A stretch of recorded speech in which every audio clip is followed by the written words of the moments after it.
Hello everybody, I'm Nick, and this video I'm going to address one of the comments I see in the developer ecosystem all around the place, and that is, are comments a bad practice? Are they a code smell? Are they something you shouldn't be using?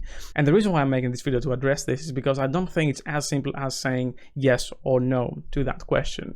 So in this video, I'm going to give you my opinion on that matter. I'm going to explain what I consider a comment, a good comment, a bad comment, and how I'm getting around using comments as much as possible when it doesn't make sense to use comments. So if that sounds interesting, please stick around. If you like that type of content and you want to see more, make sure you subscribe, ring the notification bell to get alerted when I upload a new video.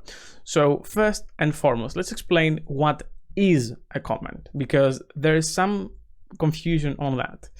This is a comment. This is not a comment. This is a summary. This technically is a comment, but I don't classify it as one. I'll explain why.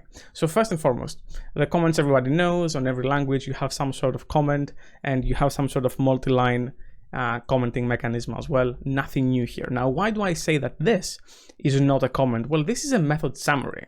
In this specific scenario, it can be a class summary as well. It can be on many places in C#. You can have that in Java and Kotlin. Many languages support some form of this.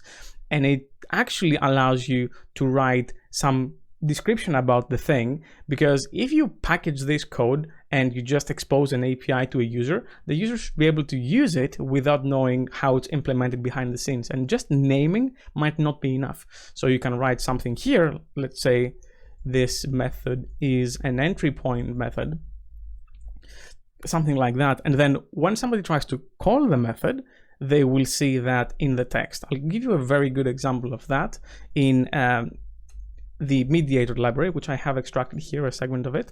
You have a method summary for actually you have an interface summary for the iHandler request interface, and it tells you that it defines a handler for a request handler with a void unit response, which is, maybe self-explanatory, maybe a bit of overkill, but it also tells you something about DI. You do not need to register this interface explicitly with a container, as it inherits from the base, and then it gives you the type that it inherits from. And that's great because it tells you something you might not know just by looking at it. So this is not a comment. And if you're using an IDE that supports it, which is basically every IDE ever, when you hover over a type, it actually gives you that description without having access to the source code, and as you define a handler, you do not need to register that. And because, in this scenario, Jamie is using the cref and the type params, we can actually click on those and get details on the things that he refers to here as well. So this is a great thing. You should use it on every single public thing that your application exposes or your library exposes, assuming somebody is supposed to call it. Don't put it in controllers, for example, unless you can convert it to documentation. That's a whole different story. I'm digressing. But this is a great use of what looks like a comment but isn't a comment.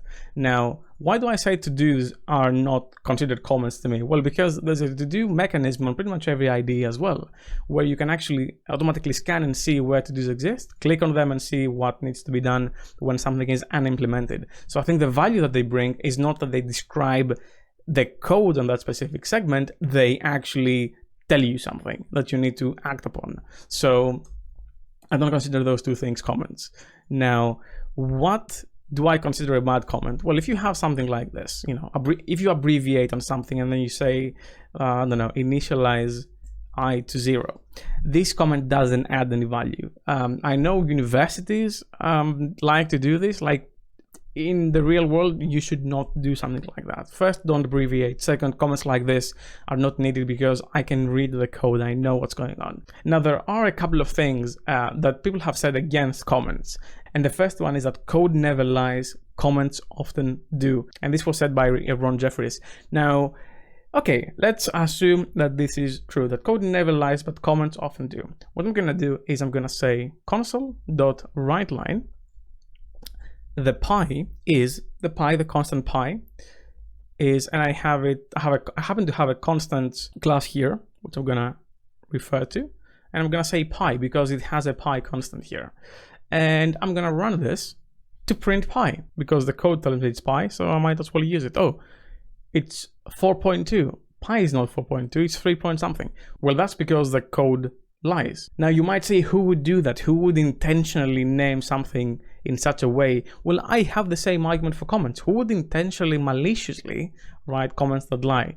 The counter argument is that it's because they get outdated, so the code might change, but the comments were not updated to reflect that. And that's a fair point, but I think it can happen equally as much in code as well. So that specific argument I find weak. The way I've adapted this code never lies quote or idea is that code never lies if you read the whole code, and comments can lie if you only read the comments. So it's a joint effort. I don't think it's as simple as saying, yeah, this is this, this is this. I don't believe in that. Now I do want to say here that I generally don't use comments in my code.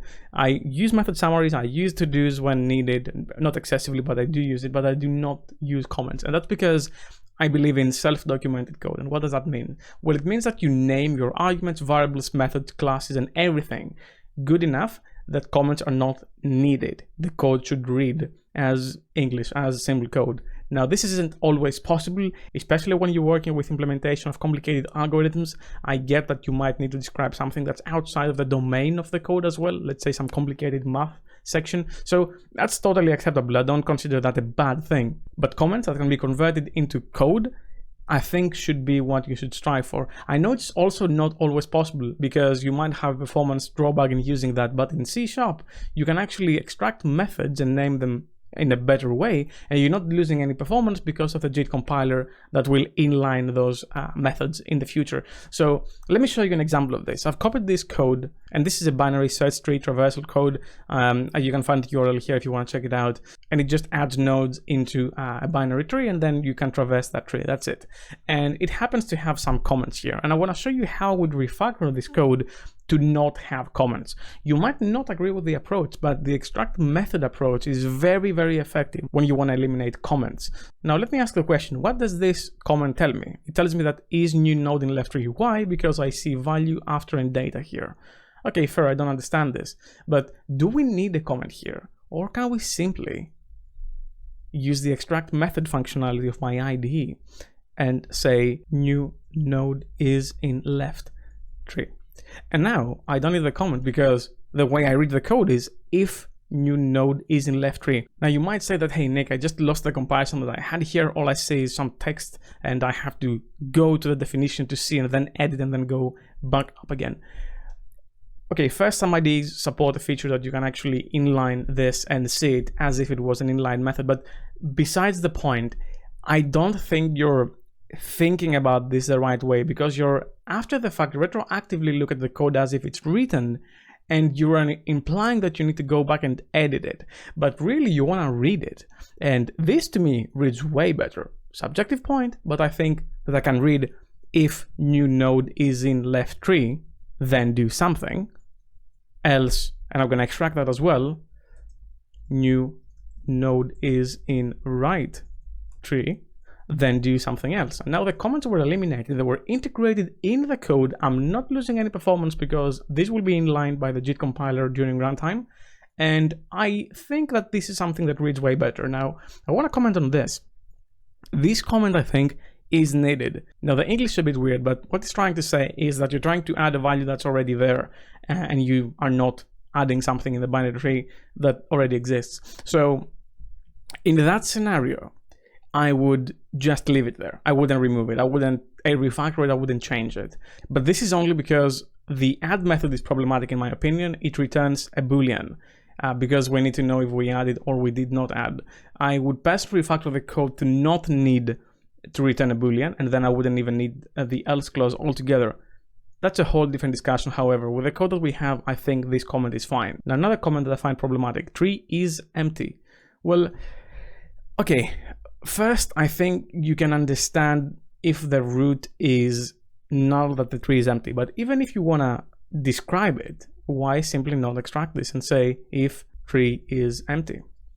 Again, you're not losing any performance, and this reads way, way better if tree is empty. I'm making it smaller, I'm keeping it simple. I don't need to know what an empty tree looks like, because yes, it can be that the root is empty, but it can be that the root doesn't have any elements under it, but it's not null. So it's a bit more complicated like this.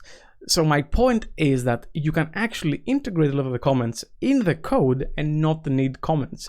And to me, that leads to more clean code, more readable code, smaller code as well, because you don't need to have lengthy comments everywhere, and everybody wins. You're not afraid that the comments will go outdated, because if you update the method, you're gonna have to update the name as well. So I think it's a better approach overall. Again, we have to be pragmatic, and if something makes sense, we have to keep it there and we have to add it, because the viewer might not see that this is what this represents. You know, a boolean doesn't tell me that I just added the same value. I cannot infer that and I cannot extract it. So I'll leave it there. That's perfectly fine. So just to recap, method summaries and to-dos, I don't consider comments. You should have those. They're very, very useful to communicate certain things to whoever is reading the code or using your library.